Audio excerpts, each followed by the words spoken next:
안녕하세요. 저는 30대 여자입니다. 예전에는 늘 이렇게 남들은 겪지 못했던 자신만의 신기한 경험을 사연으로 소개하는 채널에 제 이야기를 보내고 싶었어요. 솔직히 평범하게 살면 이렇게 불특정 다수에게 다 말할 정도로 특별한 경험을 겪긴 어렵잖아요. 제가 그랬거든요. 꽤나 심심한 인생을 살아왔죠. 근데 몇 년 전 누가 들어도 놀랄 만한 경험을 하긴 했어요. 하지만 차마 남들에게 말할 용기가 없었고 또 아직도 그때의 충격이 가시지 않기도 했었거든요. 늘 다른 분들의 이야기를 들으면서 언젠가 나도 보내보면 여러분의 위로를 받을 수 있겠다라는 생각을 했었고 드디어 이렇게 제 이야기를 보낼 수 있게 됐습니다. 저와 남편은 무려 6년 동안 연애를 했었어요. 동갑이었던 저희 둘 다 못 모르는 20대 초반에 만났죠.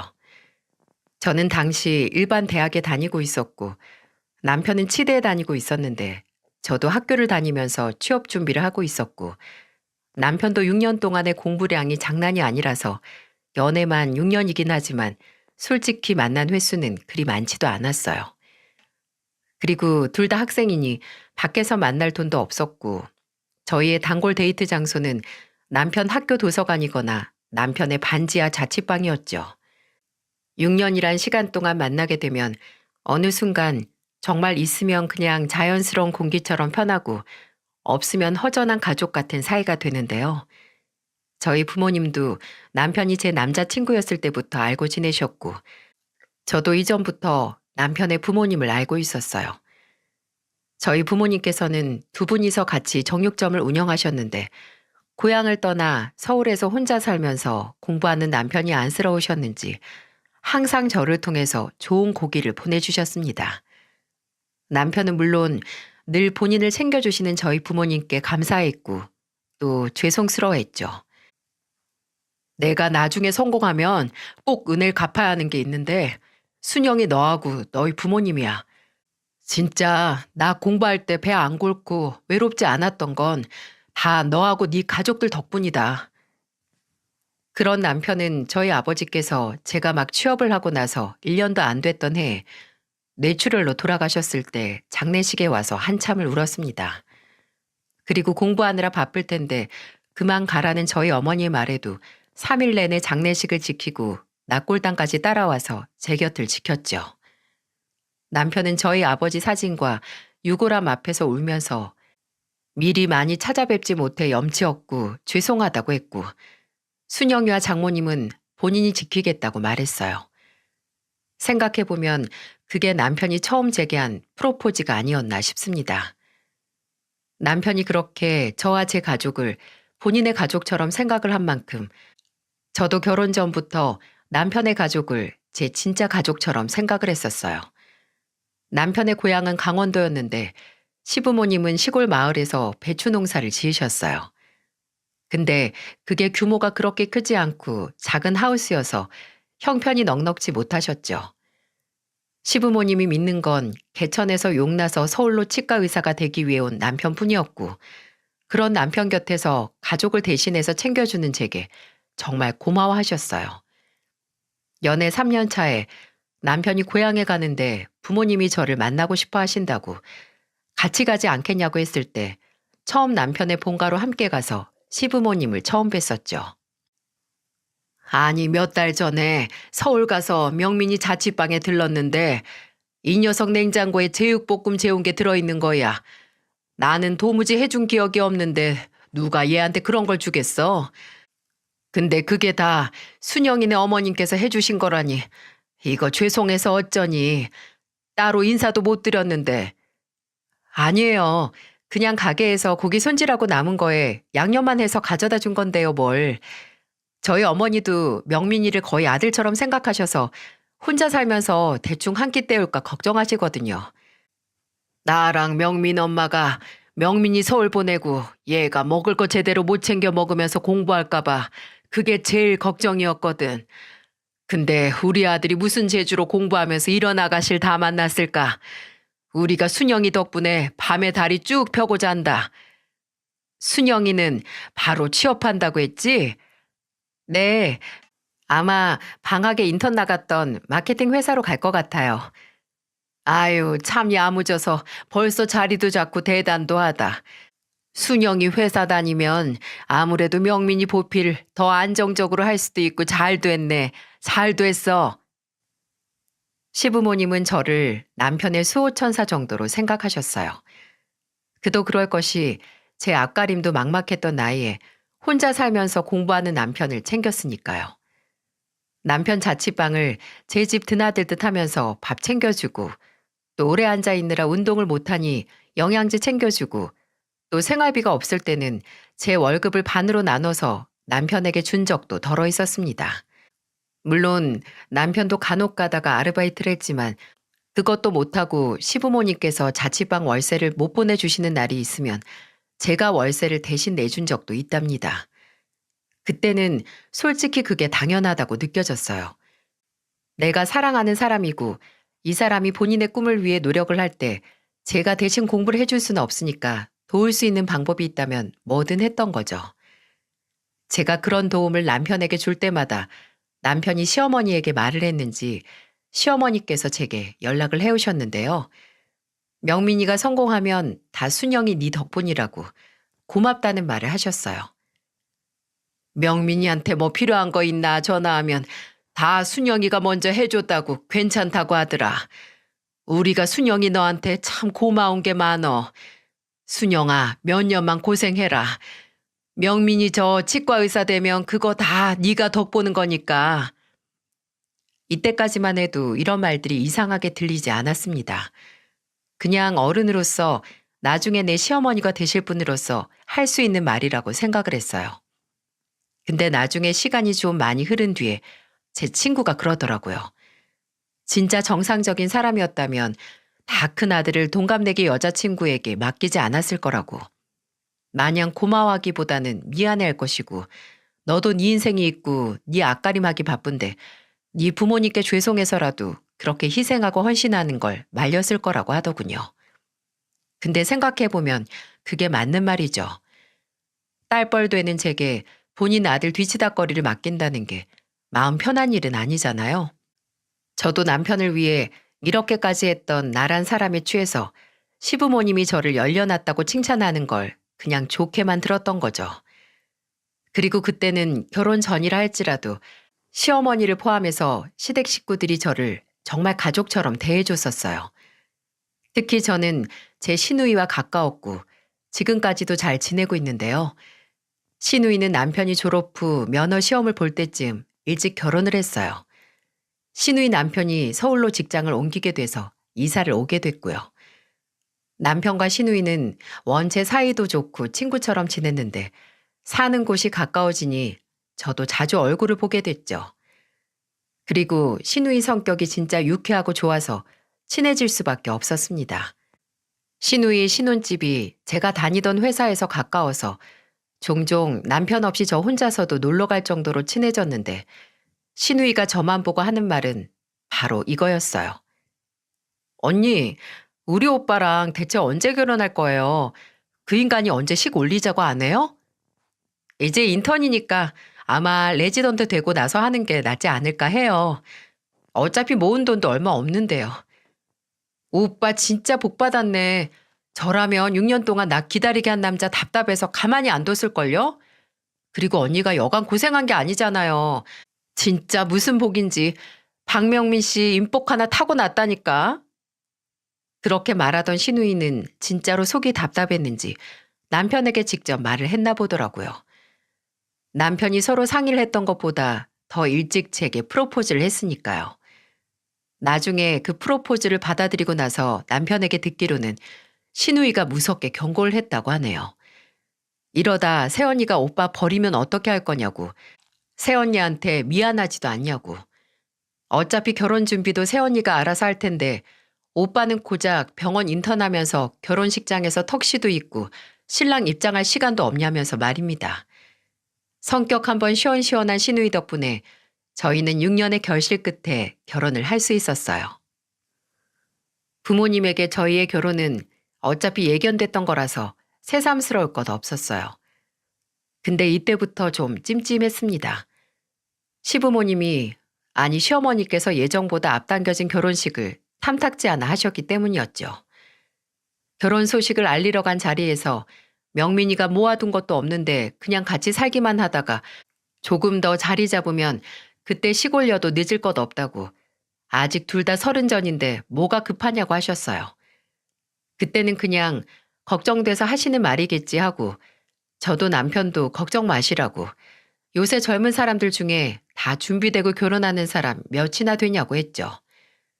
그렇게 결혼 준비를 하다가, 물론 저도 모아둔 돈이 있고 저희 어머니께서 보태주신 돈에 남편도 있기야 있었지만, 그걸로 결혼식에 혼수에 집까지 구하려면 택도 없었습니다.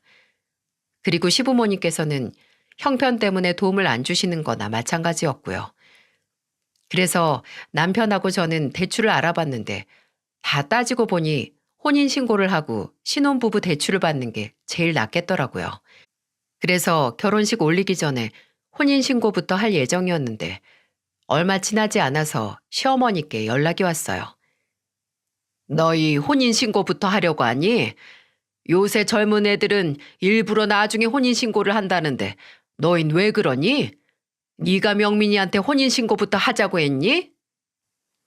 너무 당황스러웠어요. 그때 시어머니의 목소리가 되게 격양돼 있었거든요. 아니, 솔직히 6년을 만났는데 좀 더 간을 봐야 해서 혼인신고를 뒤로 미루는 것도 이상하지 않나요?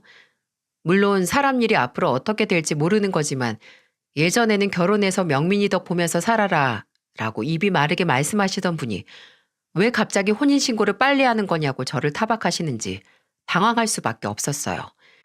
저는 대출 문제에 대해 말씀해드렸고, 또 기분도 좋지 않아서 돈 나올 때가 있었으면 저희도 이렇게 안 해요 어머님 이라고 말씀드렸어요. 그 말을 들은 시어머니께서는 조용하셨습니다. 솔직히 할 말 없으셨을 거예요. 그때 정말 시부모님께 지원받은 게 하나 없었으니까요. 다행인지 불행인지 시어머니께서는 갑자기 알아서 하라며 전화를 끊으셨고, 저는 그 통화 후 좀 멍해졌어요. 그리고 그 전에 아무 생각 없었던 시어머니의 말들이 생각이 나는 겁니다. 남편이 국시에 합격했을 때쯤 대학병원 알아보면서 시간이 나면 자주 시댁에 갔었거든요. 그럼 저도 시간 되면 같이 갔었고요. 근데 제가 가면 늘 한결같이 반겨주시던 시어머니께서 어느 순간 근데 순영이는 안 바쁘니? 어째 우리 아들 얼굴 보는 것만큼 네 얼굴도 보는 것 같다 라고 하셨던 때가 있었어요. 그때는 옆에 계시던 시아버지께서 예비 며느리 얼굴 시간 될 때 자주 보는 게 좋지. 멀리 살아서 결혼하고서도 자주 못 볼 텐데 라고 하셔서 그냥 넘어갔거든요. 당시에는 별 생각 없었는데 갑자기 그날 혼인신고 문제로 큰 소리를 치시는 시어머니 목소리를 들으니 어쩌면 나를 당연히 며느리로 생각하시던 시어머니 마음에 변화가 생겼을지도 모르겠다는 생각이 드는 거예요. 그리고 결혼 전까지만 해도 남편에게 일어나는 좋은 일이 전부 제 덕분이라고 하시던 시어머니에게 갑자기 남편에게 생기는 모든 안 좋은 일들이 모두 제 탓이 되어버렸네요. 결혼 초기에 제가 거짓말 안 보태고 이틀에 한 번꼴로 시어머니께 어떤 전화를 받았냐면요. 명민이 목소리가 좀 이상하던데 너희 혹시 싸웠니? 명민이 몸 아픈 거 아니야? 목이 아주 잠겼던데 넌 결혼 전에 그렇게 잘하더니 네 남편 몸 관리도 이제 신경 하나 안 쓰는 거야? 너 혹시 집에 잘 안 들어가니? 명민이 어제 저녁 혼자 먹었다며? 결혼한 지 얼마나 됐다고 벌써 밖으로 돌아? 너 이러려고 결혼했어? 남편과 통화를 하시고 조금만 거슬린다 싶으면 바로 제게 전화를 해서 저러시는 거예요. 일주일에 3번에서 4번, 딱 한 달만 겪어보면 몸에서 사리가 다 나옵니다. 저도 노는 사람이 아니고 회사 다니고 사회생활 하는 사람인데 이런 연락이 잊을만 하면 온다고 생각해보세요. 처음에는 안 싸웠다. 그냥 병원에서 피곤해서 그러나 보다. 어제 당직이었다. 그래서 그런가 보다. 어제 저희 오빠가 병원 입원했다고 해서 거기 갔다가 어머니 댁에서 밥 먹고 왔다. 하면서 다 그냥 유하게 대답을 했어요. 근데 점점 도가 지나쳐서 이제는 시어머니 입에서 아무래도 명민이가 결혼 생활이 행복하지 않은 것 같아. 내 아들이 이렇게 전화를 받는 애가 아닌데. 라는 말까지 나오니까 와, 돌겠더라고요. 그래서 아예 원인을 없애야겠어서 남편에게 시어머니 전화를 받지 말라고 했습니다. 남편하고 전화를 하고 제게 뭐 이상은 없는지 꼭 확인을 하시는 거라서 말이죠. 물론 남편이 제 말을 듣고 시어머니 전화를 받지 않자 제게 득달같이 전화를 해서 명민이가 전화를 안 받네? 무슨 일 있는 건 아니겠지? 너는 명민이랑 언제 마지막으로 통화했니? 라고 하셨고요. 남편이 병원에서 일하긴 하지만 무슨 환자로 있는 것도 아닌데 저는 그런 시어머니에게 말했어요. 아, 사실 남편이 업무 중에 어머님 전화를 자주 받아서 같이 일하는 동료들한테 한 소리 들었나 봐요. 한 번은 회진 따라다니다가 어머님한테 전화가 와서 레지던트 선생님한테 주의도 들었다고 했고요. 어머, 그랬니? 많이 혼났대? 휴대폰보다 차트나 병원 호출기를 더 많이 봐야 하는 사람인데 아무래도 눈치 보였겠죠. 그래서 저도 남편 업무 시간에는 웬만해선 연락 안 하고요. 그러니까 어머님도 너무 자주 전화하지 마세요.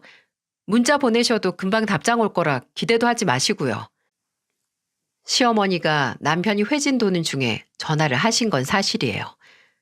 근데 꾸중을 듣거나 동료 의사들에게 한 소리 들었다는 건 제 과장이었습니다.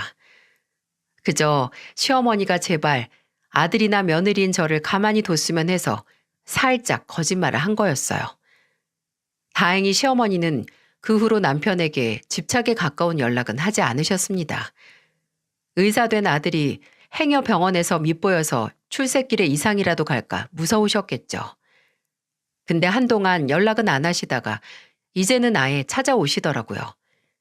하루는 일하는데 또 시어머니께 연락이 와서 받았더니 시누이 보러 서울 왔다가 시간이 남아서 너희 집에도 들렀는데 현관 비밀번호 좀 알려달라고 하시는 겁니다. 일단 밖에서 기다리시라고 할 수 없어서 도어락 번호를 알려드렸는데 불안한 거예요. 저도 남편도 없는 집에 시어머니 혼자 계시니까요. 아니나 다를까 제가 퇴근하기 전까지 집안을 아주 누비고 다니셨는지 제가 도착하자마자 순영이가 의외로 게으르구나 하시면서 창틀의 먼지부터 시작해서 렌지가 끈적거리고 바닥에 머리카락은 왜 이렇게 많냐고 집에서 머리를 묶던가 차라리 자르라는 소리까지 하시더군요. 그 후로도 연락 안 하시고 들이닥치는 날이 늘었습니다. 제가 정말 듣기 싫었던 건 시어머니가 저희가 결혼한 후에 제게 너 변했다 라고 말하던 거였어요. 결혼하고 나니 잡은 물고기라고 이제 정성 들이지 않는 거냐며 제게 예전에 하던 그 헌신은 다 어디 갔냐고 하셨죠. 아니, 그 헌신 받던 당사자인 남편도 제게 변했다는 소리를 안 하는데 왜 시어머니께서 저러시는 걸까요? 남편이 서포트 필요할 때는 그거 대신 해주는 저를 그리 예뻐하시더니 이제 그 서포트가 필요 없으니 알아서 떨어져 나가라고 괴롭히는 거잖아요. 남편은 그런 시어머니의 태도를 치과 의사 아들 둔 부모로서 욕심이 과해져서 좀 오만해지신 것 같다. 우리 엄마도 별 수 없다고 하면서 늘 제게 미안해했습니다. 그래서 중간에서 시어머니가 직접 제게 뭐라고 하시려고 하면 막으려고 노력도 하고 제게 웬만해서는 시어머니 연락도 받지 말라고 하더군요. 본인이 알아서 한다고. 근데 아무리 그래도 직접 찾아와서 저를 갈구는 시어머니는 어떻게 해야 했을까요? 저는 아들 집이라는 명목으로 매번 연락 하나 없이 쳐들어오는 시어머니를 막기 위해 지원군을 불렀습니다. 바로 저희 친정어머니하고 시누이였어요. 시누이는 워낙 말도 직설적으로 해서 시어머니가 좀 애먹으시거든요. 같이 있으면 우리 엄마 또 시작이네 하면서 딸인 시누이가 오히려 시어머니에게 잔소리를 했었고요. 그래서 시누이가 있는 날에는 한결 편했어요. 시어머니가 제게 뭐라 한 소리 하시려고 시동을 걸면 시누이가 엄마 그만 좀 해. 엄마 아들한테나 시켜. 라고 하면서 시동을 꺼줬으니까요. 그리고 저희 어머니는 제가 매번 시댁이 멀면 뭐하냐고 한 달에 가까이 사는 엄마보다도 시어머니 얼굴을 더 많이 본다고 우는 소리를 하자 그럼 시어머니가 오시는 날 엄마를 부르라고 하시더라고요. 아무리 그래도 사부인이 있으면 좀 불편해서 일찍 가지 않겠냐고요. 그래서 저는 진짜 시어머니가 또다시 쳐들어오신 날 어머님 오셨으니까 저희 어머니도 초대해야겠어요. 라고 하면서 저희 어머니를 불렀습니다. 그렇게 몇 번 저희 집에서 저희 어머니를 마주치시고 좀 덜 오시더라고요. 이렇게 시어머니는 저희를 약간 통제하고 싶어 하셨어요. 아니, 정확히는 치과 의사인 남편을 통제하고 싶어 하셨고, 저는 그 통제를 방해하는 방해물 취급을 하셨죠. 남편이 레지던트 과정을 마치고 병원을 옮길 때 가려고 하는 병원 목록을 작성하고 고민을 했는데, 저는 그냥 부부로서 조건 다 따지면 이 병원이 가장 나은 것 같다. 당신 전임 교수도 추천하지 않았냐 했거든요. 남편도 어차피 제가 말한 병원을 제일 1순위로 생각을 하고 있었는지 제 말에 동의를 하더군요. 근데 그 얘기를 어떻게 받아들인 건지 시어머니께서 제게 전화를 해서 그러시는 겁니다. 예, 너는 왜 명민이를 마음대로 조정하려고 하니? 네가 말한 병원보다 돈 더 많이 주는 데가 있다던데 왜 거길 추천을 해? 하여간 너는 결혼 전에만 도움 줬지 결혼 후에는 참 아무짝에도 쓸모가 없다. 참나, 시어머니가 말한 병원은 연봉을 많이 준다고 해도 그건 초봉이고 남편도 저도 다 따지고 보면 다른 곳에 나중에 연봉 협상에 유리하고 위치도 그렇고 생각을 안 한 게 아니었거든요. 근데 시야가 좁은 건지 그저 초봉만 보고 네가 내 아들 앞길을 막는다며 역정을 내시는 시어머니. 저는 이제 긴 말도 하고 싶지 않아서 그럼 병원 리스트랑 조건을 다 보내드릴 테니 어머님께서 한번 따져보시라고 했습니다. 직접 보고 한번 직접 분석해 보시라고요. 그리고 진짜 자료를 휴대폰으로 전송했어요. 며칠 동안 아무 연락이 없으시더라고요. 머리 좀 아프셨을 겁니다. 5일 뒤에 남편이 시어머니에게 연락을 해서 왜 연락 안 주시냐고 생각해 보셨냐고 하니까 그제야 니들이 더 잘 알지 내가 뭘 아냐고 하시면서 한 발자국 물러서시더라고요. 그럴 거면서 대체 왜 제게 스트레스를 주시는 건지. 이럴 거면 차라리 속은 기분이라도 없게 결혼 전에 반대나 하시지. 제가 결혼 생활 동안 마음 먹고 시어머니께 어머님, 제가 그렇게 마음에 안 차시냐고 결혼 전에는 잘해주시다가 갑자기 저한테 이러시는 이유가 뭐냐고 여쭤보면 시어머니는 전혀 모르겠다는 얼굴로 그러셨어요. 내가 왜 널 마음에 안 차냐고. 그냥 제가 결혼 전이랑 후가 달라서 그런 거라고 말입니다. 문제는 내가 아니라 너라고 하는 시어머니. 제게 책임을 전가한 겁니다. 비겁한 변명이었죠. 이미 남편은 의사가 됐는데 제가 전처럼 혼자 돈 벌면서 공부하는 남편 먹여 살리고 서포트할 수 없는 거잖아요. 그냥 예전에야 아들에게 도움이 되니까 지켜봤는데 막상 마음에 차지 않으니 손해봤다라고 생각을 해서 화풀이를 하시는 거예요. 시어머니께서 걸고 넘어지시는 것 중에 제가 가장 힘들었던 건 단연코 임신 문제 때문이었네요. 전국의 며느리이신 분들은 공감하실 겁니다. 시부모님이 임신으로 눈치 주실 때마다 진짜 속상하고 답답한 거요. 제가 결혼하고 5년 동안 애가 안 생겼거든요. 물론 저도 남편도 주기적으로 검사를 받아서 몸에 이상은 없다는 건 알고 있었고 임신을 딱히 미룬 것도 아닌데 소식이 없더군요. 그래도 급하지 않으니 천천히 기다려보자. 고진감래라고 이렇게 있다가 생기는 아이일수록 우리한테 더 특별한 의미가 될 거라고 하면서 서로를 그렇게 다독였어요. 근데 결혼하고 2년 차가 지나면서부터 시어머니가 임신 문제로 저를 쪼기 시작하셨거든요. 이미 첫째 조카가 3살인 시누이와 저를 비교하시면서 혼인신고는 식 올리기 전에 하더니 왜 애는 그렇게 늦게 가는 거냐고 별별 소리를 다 하셨어요. 근데 웃긴 건 막상 제가 정말 임신을 했다는 소식을 들으셨을 때는 반응이 미적지근했다는 거예요.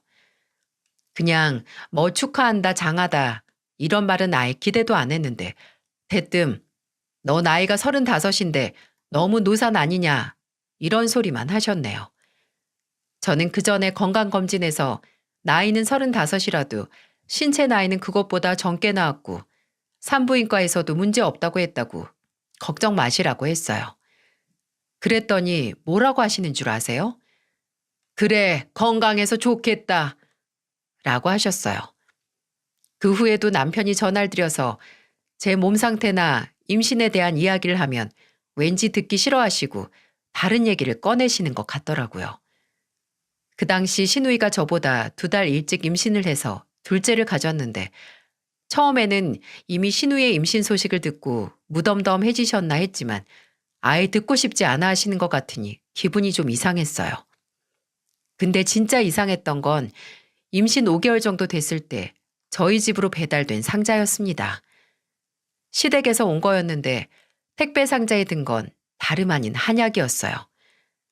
처음에는 귀한 아들 먹이라고 보내셨나 보다 했는데 택배 잘 도착했냐고 전화를 하신 시어머니는 그 보약을 저를 위해 지은 거라고 하셨어요. 명민이한테 들어보니까 너 요새 입맛도 없고 살도 빠졌다며? 임산부가 살이 붙어야지 빠지면 쓰니? 그거 입맛 돋우고 그 자궁에도 좋고 피를 맑게 해준다고 하니까 매일 한 개씩 공복에 먹어라.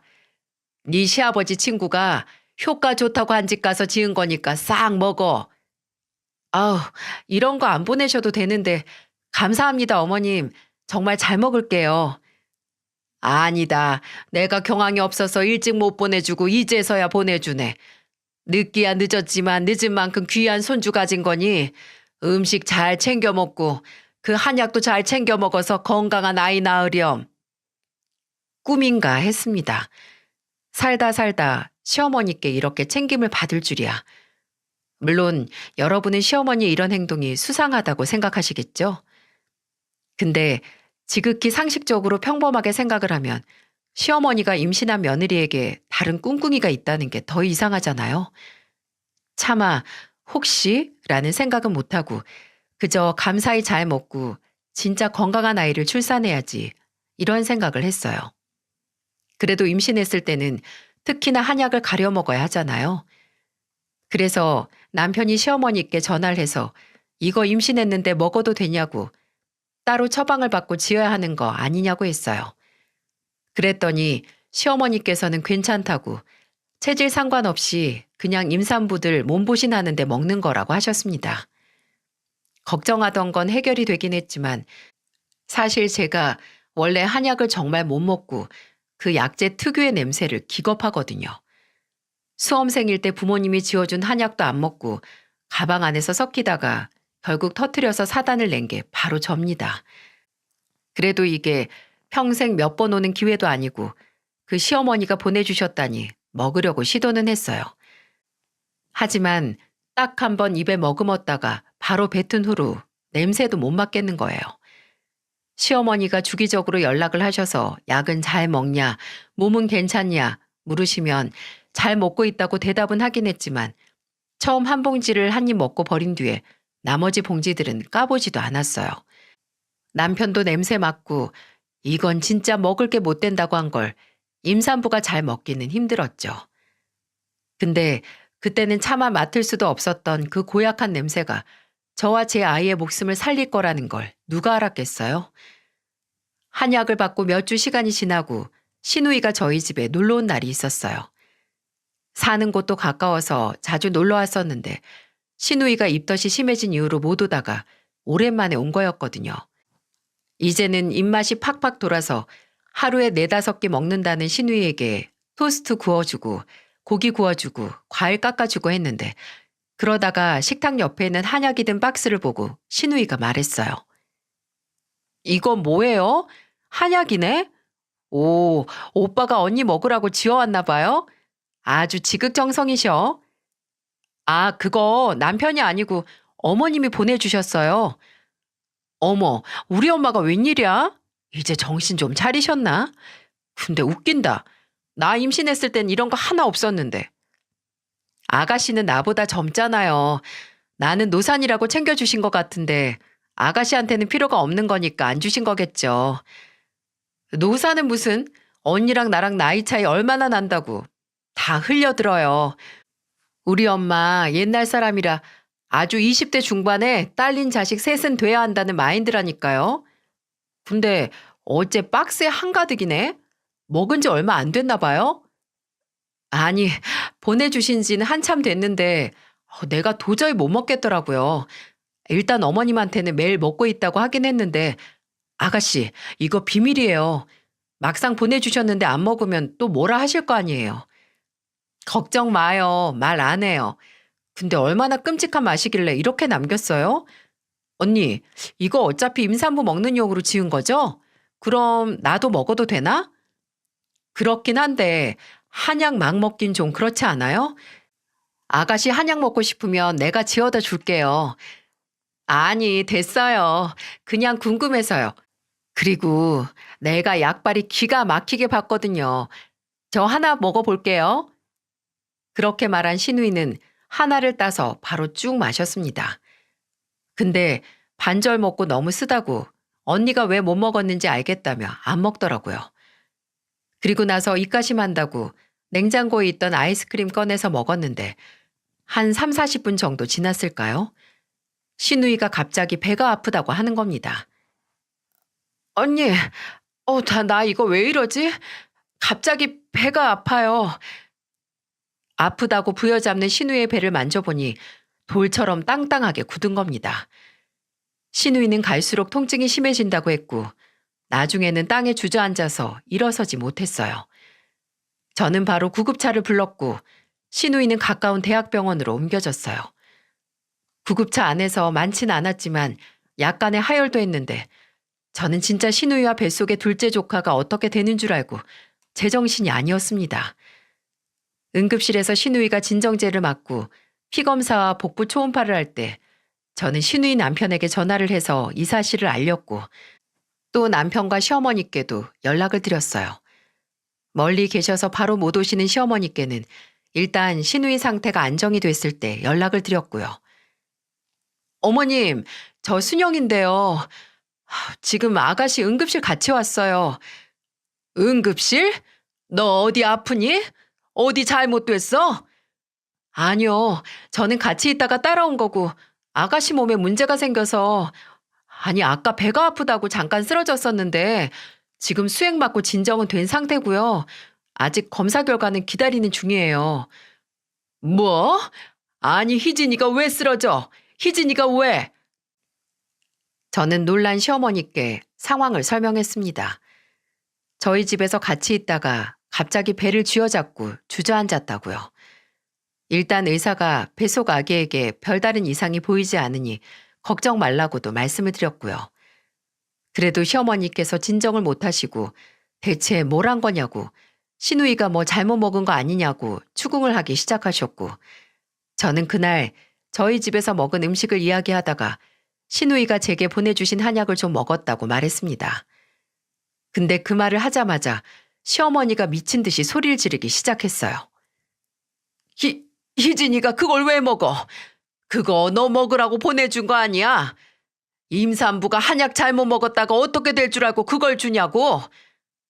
아니, 그거 체질에 상관없이 먹는 거라고 어머니께서 말씀하셨잖아요. 그리고 아가씨 얼마 먹지도 않았어요. 밥만 먹고 바로. 얼마나 먹든 그게 어떤 건 줄 알고 먹어? 아휴, 어떡하니, 어떻게 해? 그때 제 등골이 싸했습니다. 며느리에게는 체질에 상관없으니 걱정 말고 먹으라던 한약을 갑자기 신우이가 먹었다니 그게 어떤 건 줄 알고 먹은 거냐며 하는 게 이상하잖아요. 저는 그때 그 한약이 문제일 수 있겠다 싶어서 시어머니에게 물었어요. 어떤 건데요? 뭐가 말이니? 그 한약이요. 대체 어떤 건데 어머님께서 그러시는 건데요. 어머님, 대체 저한테 뭘 보내주신 거예요? 제가 그렇게 물으니 방금 전까지만 해도 속상해 죽겠다며 우리 희진이랑 손주 괜찮은 거 맞냐고 발을 동동 구르시던 시어머니가 갑자기 침묵하시더군요. 그러더니 갑자기 한약이지 무슨 소리냐고 했고 지금 당장 갈 테니까 희진이가 있는 병원이나 문자로 찍어서 보내두라고 하고 전화를 끊으셨어요. 솔직히 이때까지만 하더라도 확신은 하지 못했습니다. 너무 끔찍하잖아요. 정말 그 한약이 문제라면 시어머니가 해코지를 하려고 했던 건 다름 아닌 저였는데 말이죠. 설마 사람이 그러기야 했겠어? 라는 생각을 하긴 했는데 그리고 몇 시간 뒤에 병원에 저와 남편 그리고 신우이의 남편과 시부모님이 신우이가 입원한 병실에 모였습니다. 다행히 신우이의 몸 상태가 괜찮아져서 일반 병실로 옮겼는데 의사는 병실로 찾아와 몸에 이상은 없지만 피검사에서 자궁 수축과 복통을 일으켰을 수도 있는 무슨 성분이 발견이 됐다고 신우이에게 그날 먹은 음식 중 의심 가는 거 없냐고 물었습니다. 신우이가 그 전날 저녁부터 쓰러지기 직전까지 먹었던 음식을 나열할 동안 저는 신우이 곁에 있는 시어머니를 보고 있었어요. 제게서 분명 한약 이야기를 들은 사람이 신우이가 미처 한약 생각은 안 났는지 음식 이야기만 하고 있을 때 가만히 있더라고요.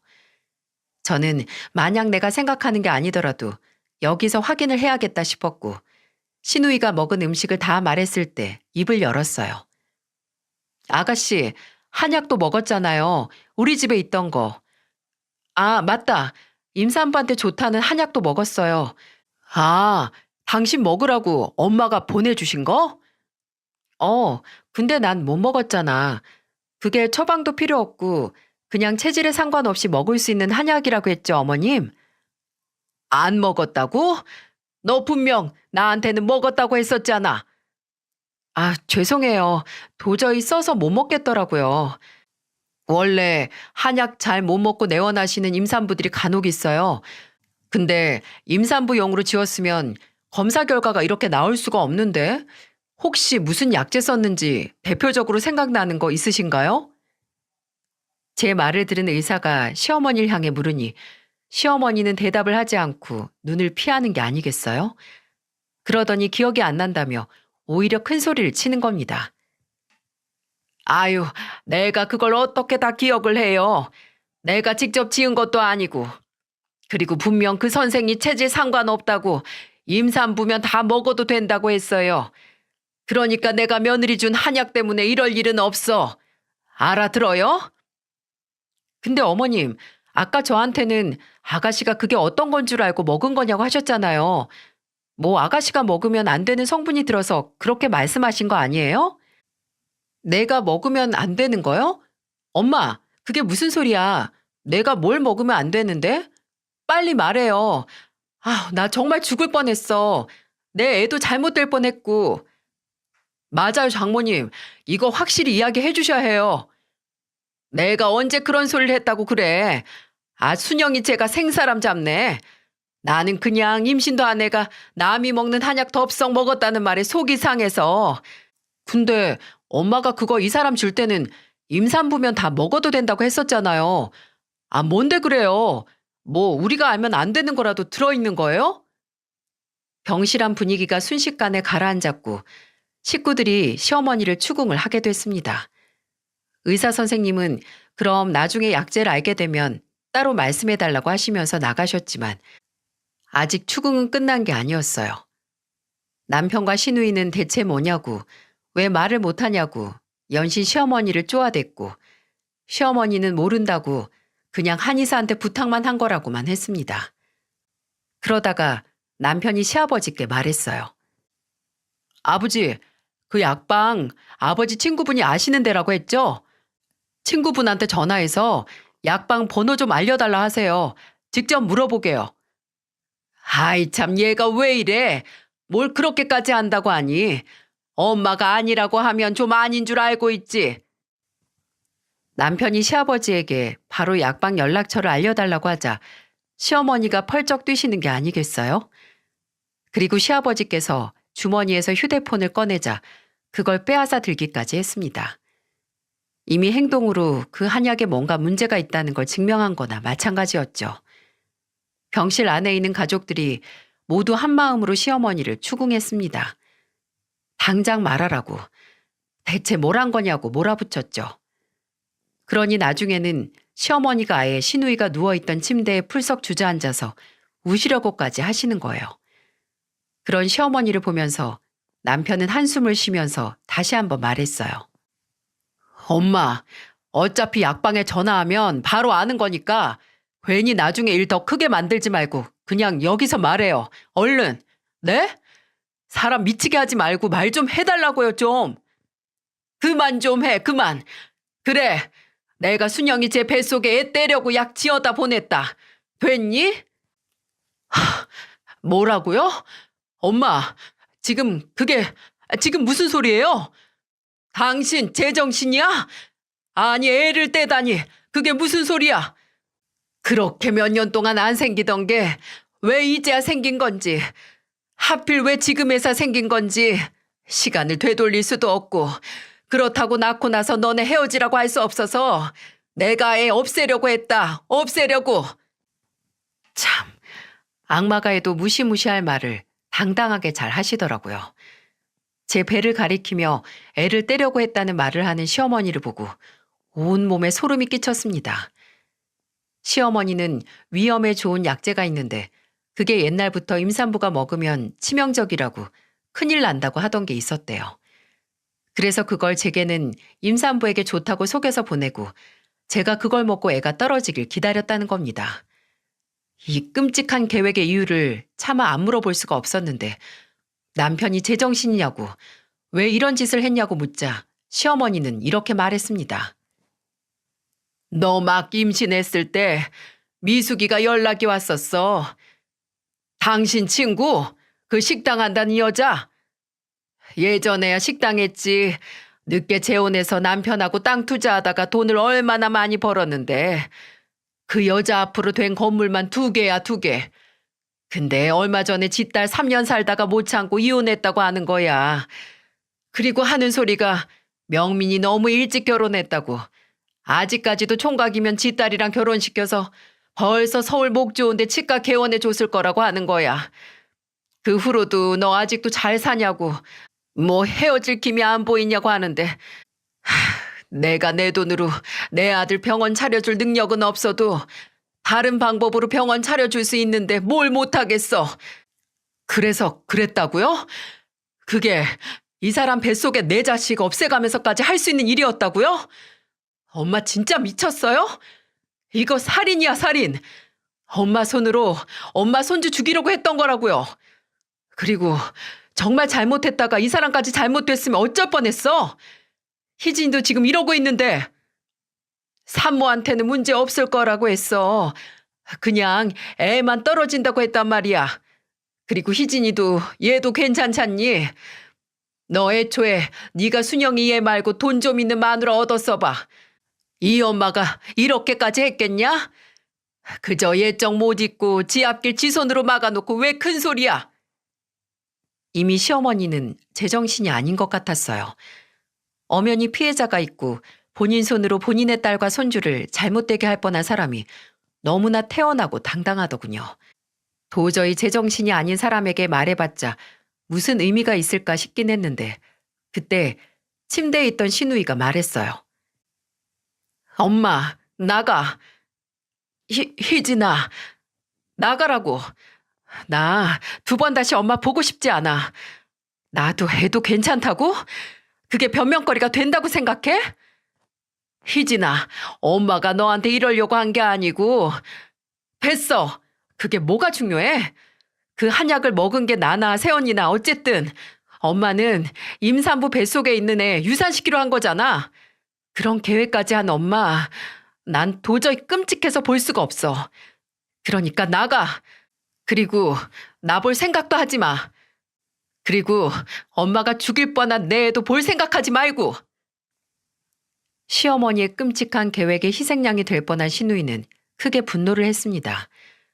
그리고 시어머니와 아예 연을 끊고 살겠다고 하고 시어머니를 병실 밖으로 내쫓았어요. 안 나간다고 엄마랑 얘기 좀 하자고 하는 시어머니를 신우이의 남편과 시아버지가 끌고 내보냈고 신우이는 이제 절대 안정을 취해야 했기에 저도 남편도 병실 밖으로 나왔어요. 망연자실한 표정의 시어머니에게 남편이 말했어요. 우리도 이제 엄마 안 봐요. 며느리 독살까지 하려고 한 시어머니 무서워서 어떻게 만나요? 뭐? 아휴, 명민이 너까지 진짜? 엄마 목적은 희진이가 아니라 이 사람이었잖아요. 근데 우리가 어떻게 엄마를 보고 살아요? 내 가족 위협하는 사람 가족 근처에도 두기 싫으니까 엄마는 앞으로 나나 희진이 볼 생각하지도 마세요. 이야, 잘못된 사람 하나도 없잖아. 진짜 순영이가 애가 떨어진 것도 아닌데 무슨 부모 자식 연을 끊어. 앞으로도 엄마가 안 그러실 거라는 보장 있어요? 저희 결혼하고 지금까지 엄마 이 사람 못 잡아먹어서 안달이셨잖아요. 내가 뭘 했다고. 제가. 맞아요, 어머님.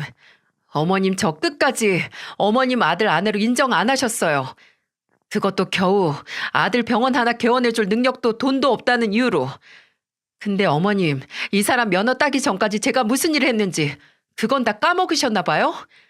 그저 아들한테 도움이 될 만큼 달면 삼키고 이제 필요 없어지니까 써서 뱉으려고 하시나 본데 저는 어머님한테 삼켜지기도 뱉어지기도 싫으니까 이제 그렇게 눈에 안 차는 며느리 아예 안 보고 사시면 되겠네요.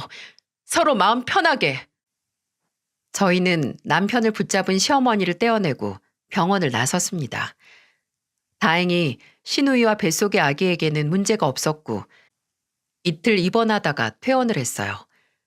저도 그 문제의 한약을 아예 안 먹은 게 아니고 한 모금 정도는 먹었었기에 혹시나 해서 검사를 했지만 문제가 없었고요.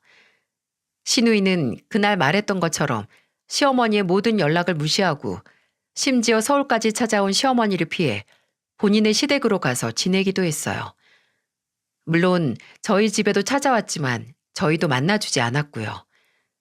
시어머니가 제게 사과를 하겠다고 하셨지만 저는 할 필요 없다고 했습니다. 어차피 받을 생각도 없다고 괜한 짓 해서 힘 빼지 말라고 했네요. 어떻게 사람이 그런 짓을 할까요?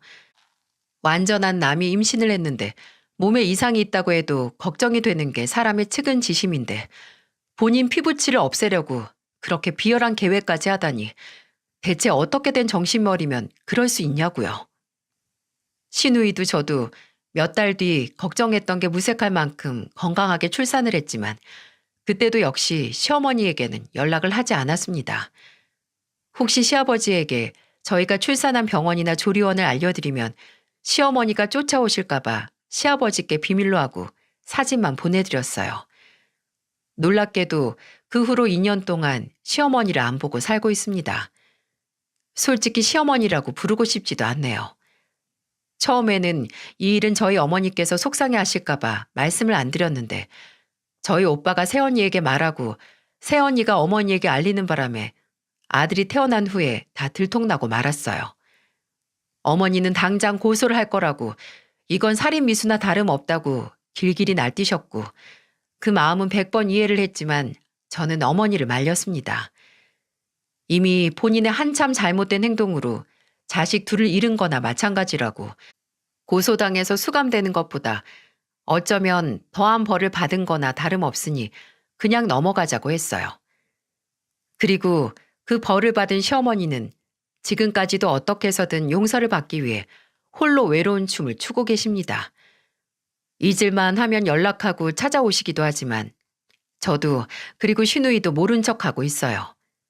지난번에는 남편에게 혹시 신경이 쓰이면 당신은 어머님 뵙고 오라고 하긴 했는데 남편은 본인 어머니가 지으려던 애가 당신 아이일 뿐 아니라 내 아이이기도 했다고 이건 아무리 시간이 지나도 용서할 수 없는 일이라고 단호하게 말하더군요.